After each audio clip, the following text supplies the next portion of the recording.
Le détective André Vauclair n'a jamais cru aux coïncidences, surtout pas quand elles surgissent au milieu de la nuit. Ce soir-là, la pluie giflait les vitres de son bureau, et la ville semblait s'enfoncer dans un sommeil lourd, presque complice. Un dossier avait disparu, le seul qui contenait le nom du meurtrier qu'il traquait depuis des mois.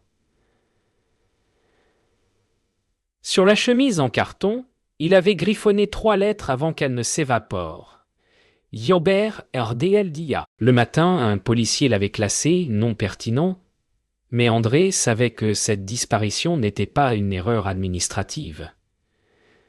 C'était un message, un avertissement. Quelqu'un, quelque part, voulait enterrer la vérité avant qu'elle ne voie la lumière.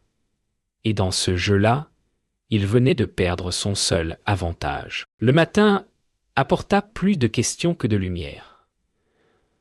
André Vauclair se réveilla dans son fauteuil, la bouche sèche, la chemise froissée. Son bureau sentait le tabac froid et la trahison. Claire Duval, déjà debout, lui tendit un café noir et un regard inquiet. Le dossier RDL. C'était sur le bureau hier soir. Je l'ai vu. André ne répondit pas. Il observait la trace vide, laissée par la chemise disparue, comme un fantôme administratif. Tout dans la pièce semblait déplacé, sauf cette odeur familière, celle de la peur. Et pour la première fois depuis longtemps, il sut qu'il n'était plus seul dans cette enquête. En fin de matinée, André prit la route du commissariat. Les pavés luisants reflétaient les façades grises, et la pluie semblait vouloir effacer les traces de la nuit. Au poste, il croisa d'anciens collègues, des regards qu'il connaissait trop bien, celui des hommes qui mentent par habitude. Dans le bureau d'Henri Marchand, il demanda calmement « Tu sais ce que veut dire RDL ?» L'autre sourit, sans répondre. Un sourire trop long, trop sûr. André comprit qu'il venait de frapper à la bonne porte, et que la vérité avait mis un uniforme. En sortant du commissariat, André s'arrêta devant la vitrine d'un kiosque. Le journal du matin titrait « L'ombre d'un scandale à la préfecture ». Aucun détail, juste une photo floue d'un inspecteur en uniforme. Il sentit son estomac se nouer. La presse venait d'effleurer ce qu'il cherchait à prouver depuis des mois. Plus tard, dans le café du quartier latin, Claire l'attendait. Elle avait trouvé une note dans la machine à écrire. « Regarde au dossier Delaroche ». Le nom résonna dans sa tête comme un coup de feu. Delaroche, son ancien collègue, disparu, sans explication, l'année précédente. Cette nuit-là, André ne dormit pas. Il rassembla ses vieux carnets, les photos d'archives, les noms effacés. Delaroche revenait sans cesse, comme un fil rouge tirant sur toute la toile. À chaque dossier annoté « non pertinent », il retrouvait la même écriture. Et à chaque fois, la signature d'Henri Marchand. Au loin, les sirènes résonnaient, tristes et familières. André alluma une cigarette, la main tremblante. Il comprit alors que cette affaire n'était pas seulement un meurtre dissimulé. C'était une purge silencieuse, orchestrée depuis l'intérieur même de la justice. Et il était le prochain nom sur la liste. Le lendemain, André Vauclair descendit les marches du commissariat, comme on entre dans une cathédrale du mensonge. Les visages familiers se détournaient. Les conversations s'interrompaient à son passage. Il savait désormais que l'ennemi portait le même uniforme que lui autrefois. Dans le bureau du capitaine, il feignit la politesse tandis qu'un sergent prétendait ne rien savoir du dossier disparu.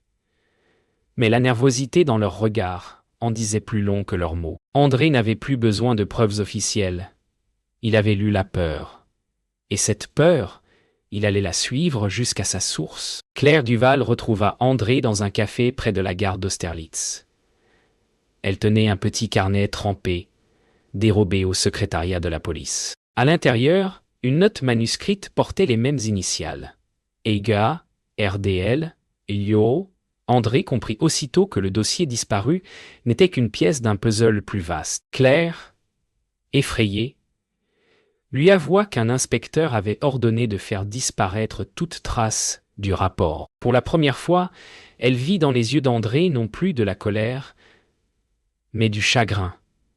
La corruption n'était plus une rumeur, c'était la vérité. Cette nuit-là, André pénétra clandestinement dans le dépôt d'archives de la préfecture. Les lampes au néon clignotaient, et les dossiers dormaient dans un silence poussiéreux. Chaque tiroir qu'il ouvrait semblait murmurer un secret oublié. Soudain, il trouva un registre partiellement brûlé où figurait un nom barré à l'encre noire, Raymond Delaroche. En dessous, une mention griffonnée, Eogo classé non pertinent, EO. Le cœur d'André se serra. Delaroche était un ancien inspecteur, disparu l'an dernier dans des circonstances douteuses. André se rendit dans un ancien appartement du 13e arrondissement. L'adresse de Delaroche. Le lieu sentait la moisissure et l'oubli. Sur une table, un carnet de bord mentionnait plusieurs rendez-vous avec A.H. Marchand. À cet instant, tout devint clair. Henri Marchand n'était pas seulement complice, il était le pivot d'un réseau interne qui effaçait les affaires dérangeantes. André prit une photo du carnet avant d'entendre un craquement derrière la porte. Quelqu'un l'observait. Quand André retourna au bureau, tout avait été retourné. Tiroir ouvert, papier éparpillé, même son revolver manquait. Au milieu du désordre, une carte de visite gisait sur le sol. Henri Marchand, inspecteur principal.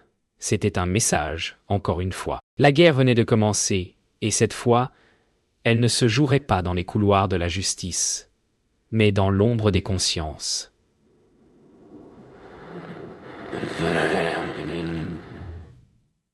André alluma une cigarette, le regard fixé sur la pluie. Dans la fumée, il crut voir un visage. Celui du traître qu'il allait démasquer. André Vauclair ne croyait plus au hasard depuis longtemps. Mais ce soir-là, tout semblait orchestré. Il avait laissé un message anodin au commissariat. Un piège à mots destiné à faire réagir Henri Marchand. Le rendez-vous était fixé dans un entrepôt abandonné près des quais. Claire, postée à distance, devait photographier chaque mouvement. Le plan était risqué, presque suicidaire, mais André savait que la vérité ne se laisse pas attraper sans appât. Et dans ce jeu, il s'offrait lui-même comme proie. Henri Marchand arriva à l'heure exacte. Son pas régulier résonnant dans le vide métallique du hangar. Il ne venait pas seul. 2 hommes en civil l'accompagnaient. André sentit son cœur battre plus fort. Mais il ne bougea pas. Marchand jouait le policier loyal, venu clarifier un malentendu. Son ton était mielleux, son regard froid. André savait que la balle invisible de la trahison avait déjà été tirée. Il ne restait qu'à voir qui tomberait le premier. Tout bascula en un souffle. Les 2 hommes dégainèrent leurs armes, mais André avait prévu le geste. Le flash de l'appareil de Claire jaillit, aveuglant la scène, tandis qu'André plongeait derrière une caisse. Des éclats de bois volèrent. Les balles sifflaient. Quand le silence retomba, Marchand était seul, l'arme tremblante. André sortit lentement de sa cachette, le revolver pointé. « C'est fini, Henri. » Mais dans le regard du policier, il vit quelque chose de plus fort que la peur. La certitude qu'il n'agissait pas seul. Après l'affrontement, André emmena Marchand blessé dans un ancien poste de police abandonné, le même où il avait débuté sa carrière. Là, il l'interrogea sans violence, juste avec cette voix calme qui érode les mensonges. Marchand finit par céder. Il avoua qu'un réseau au sein de la préfecture effaçait les affaires compromettantes, et que le nom Herbert Dealio appartenait à leur dernier agent disparu. Delaroche avait tenté de révéler leurs crimes avant d'être effacés. André sentit la colère froide remonter en lui. Il avait travaillé toute sa vie pour cette institution, et elle l'avait trahi. Quand tout sembla terminé, André comprit que ce n'était qu'un début. Marchand, dans un dernier souffle, murmura un nom, le préfet, puis son regard se vida. Claire entra, tenant l'appareil encore chaud dans ses mains. Sur les photos, on voyait tout. La rencontre, les tirs, la vérité. Mais publier ces images, signerait leur arrêt de mort. André la fixa longuement, avant de dire simplement « On continue, car tant que le préfet vivrait, la justice ne serait qu'un mot creux. » Paris s'éveillait sous une pluie fine, mais pour André, la lumière du jour n'apportait plus aucune clarté. Henri Marchand était mort, mais ses aveux résonnaient encore. Le préfet, un nom sans visage, un fantôme politique intouchable. André retourna au commissariat, dissimulant ses intentions derrière un sourire fatigué. Dans les couloirs, les agents semblaient tendus, comme s'ils savaient que quelque chose venait de se briser. La police, sa maison pendant 20 ans, sentait désormais la peur. Et cette peur avait un chef. Claire trouva un moyen d'approcher le préfet sans éveiller les soupçons. Une réception officielle donnée à l'hôtel de ville. Déguisée en journaliste, elle devait lui remettre une fausse invitation au nom d'André, contenant un micro dissimulé. Le soir venu, les dorures, les sourires et le champagne ne masquaient pas la tension. André observait la scène depuis une voiture garée en face. Il se dit que la vérité ce soir porterait un costume de velours et un masque de pouvoir. Le noir prit la lettre sans méfiance, mais quelques mots suffirent à blanchir son visage. À l'intérieur, André avait écrit « Je sais pour Delaroche.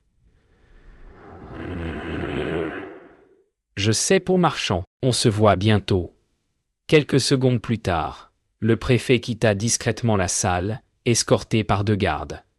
André le suivit jusqu'à un couloir privé où l'attendait une voiture noire. Il sut alors qu'il venait de provoquer l'homme le plus dangereux de France. Plus tard dans la nuit, André écouta la bande enregistrée par le micro, caché point. Les voix du préfet et d'un autre homme résonnaient faiblement. Il parlait d'un transfert, d'un témoin à faire taire, d'un certain dossier à récupérer avant l'aube. Claire, penchée sur l'enregistreur, comprit que ce dossier n'était autre que le rapport Delaroche original, celui qu'il croyait disparu. Il existait encore, et se trouvait dans le coffre du bureau du préfet. André prit une décision que même la loi ne pouvait plus rattraper. Il allait pénétrer dans le bureau du préfet avant l'aube. Ce n'était plus une enquête, mais une guerre silencieuse entre un homme seul et un système corrompu. Dehors, la pluie redoublait. Il enfila son manteau, serra la main de Claire et lui dit de partir si elle n'avait plus la force.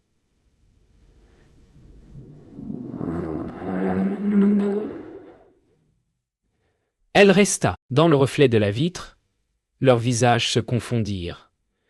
2 âmes usées, mais pas encore vaincues. L'aube n'était qu'une lueur sale sur les toits de Paris, quand André Vauclair et Claire Duval franchirent le portail arrière de la préfecture. Les clés provenaient d'un ancien contact, un gardien fatigué du silence. Dans les couloirs, chaque pas semblait hurler dans l'obscurité. André savait qu'il n'aurait qu'1 heure avant la ronde du matin. Devant la porte du bureau du préfet, il sentit la peur se mêler à l'adrénaline.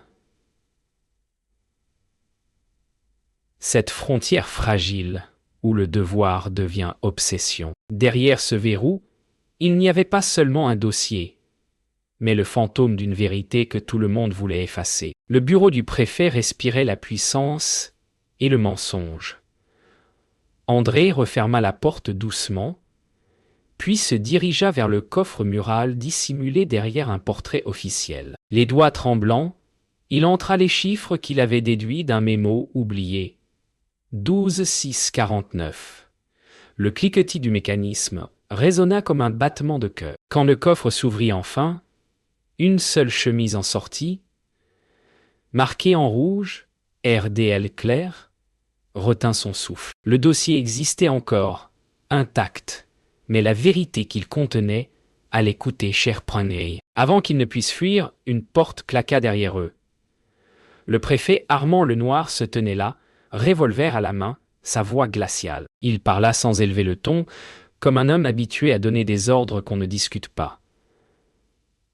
André resta immobile, le dossier dans une main, le regard fixé sur lui. Le préfet avança lentement, expliquant que tout cela n'était qu'une question d'équilibre politique. La corruption n'était pas une faute. C'était un mécanisme de survie, et ceux qui refusaient d'y participer disparaissaient comme de la roche. Le silence dura une éternité. Puis, d'un geste rapide, Claire déclencha son appareil, aveuglant le préfet. André bondit. La lutte fut brève, mais brutale. Un coup de feu retentit, brisant un miroir ancien. Le noir s'effondra, blessé à l'épaule. André, haletant.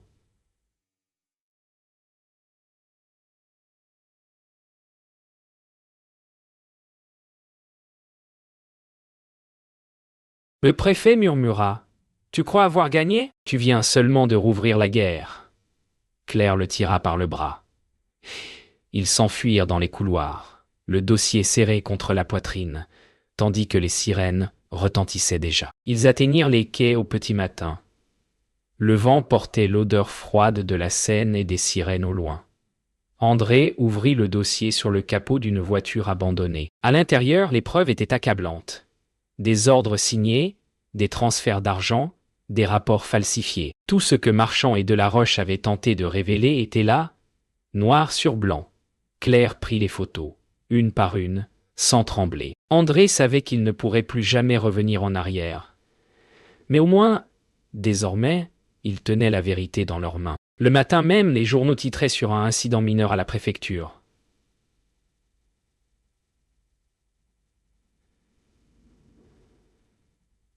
Rien sur les coups de feu, ni sur le préfet blessé. Le silence médiatique prouvait que la machine du pouvoir fonctionnait encore. André et Claire s'étaient réfugiés dans une petite pension de Belleville. Tandis qu'elle développait les clichés, il écoutait la radio grésillante. Chaque bulletin d'information sonnant comme un avertissement. Le dossier de Delaroche brûlait entre ses mains. La vérité était là.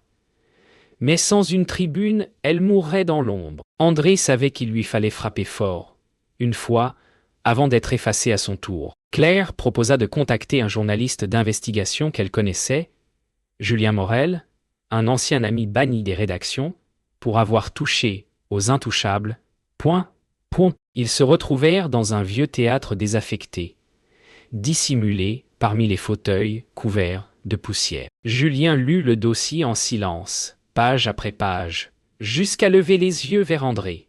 « Si je publie ça, ils me tueront avant l'impression. » André répondit calmement. « Alors imprimons plus vite. » La publication fut organisée en secret. Les copies du rapport furent dupliquées et cachées dans des typographies indépendantes à Montreuil et Saint-Ouen. Claire, déguisée en livreuse, transportait les bobines du reportage audio.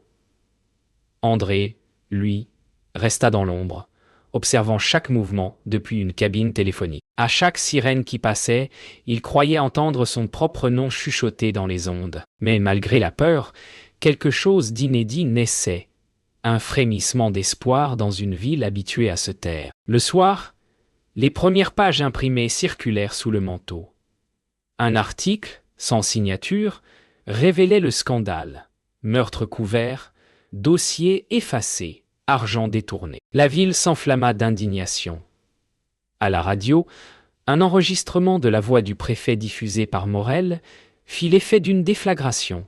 La préfecture démentit tout, mais le mal était fait. André, écoutant depuis sa cachette, sentit pour la première fois que la justice pouvait renaître.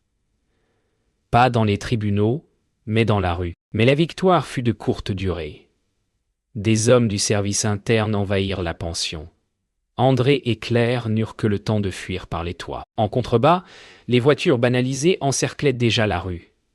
Les papiers restants furent brûlés, les pellicules cachées dans un vieux sac qu'ils jetèrent à la Seine. André regarda l'eau avaler la dernière trace de leur combat, puis dit, doucement, « Ils peuvent effacer les preuves, pas les consciences. » Et dans ce murmure, Paris semblait écouter. Une semaine plus tard, Paris vivait dans une tension étouffante. Les journaux parlaient de sources anonymes, de mensonges d'État, de policiers disparus. André et Claire vivaient cachés près du canal Saint-Martin, changeant d'abri chaque nuit. Mais une rumeur circulait. Le préfet Armand Lenoir n'était pas mort, il préparait sa propre version de l'histoire. André ne pouvait pas le laisser effacer une fois encore la vérité. Il prit la décision de le confronter une dernière fois, non pas avec une arme, mais avec la seule chose que le préfet ne pouvait contrôler, une confession enregistrée. André appela directement le bureau du préfet, une dernière fois. Sa voix, calme, portait un mélange de fatigue et de défi. Il proposa un marché, une rencontre au palais de justice, à huis clos. Lenoir accepta. Dans le fond de la ligne, André crut percevoir un léger rire. Celui d'un homme sûr de toujours gagner. Mais cette fois, l'enregistrement tournerait des deux côtés. Claire, discrète, glissa le micro-miniature dans le briquet du détective avant qu'il parte, le regard chargé d'un adieu silencieux. Dans la salle vide du palais, l'écho des pas d'André résonnait comme un glas. Le préfet Lenoir entra, bandé à l'épaule, accompagné de 2 gardes. Il ordonna qu'ils sortent. Seuls, face à face, les 2 hommes se jaugèrent longtemps. André posa le briquet sur la table, puis demanda simplement « Pourquoi ?» Lenoir parla sans détour. « Parce que la vérité détruit les institutions. Et moi je les protège. » André répondit « Tu ne protèges rien, tu les déshonores. » Le ton monta, les mots frappaient plus fort que les balles. Et dans le silence qui suivit, le bruit discret du micro continua d'enregistrer. L'entretien dura des heures.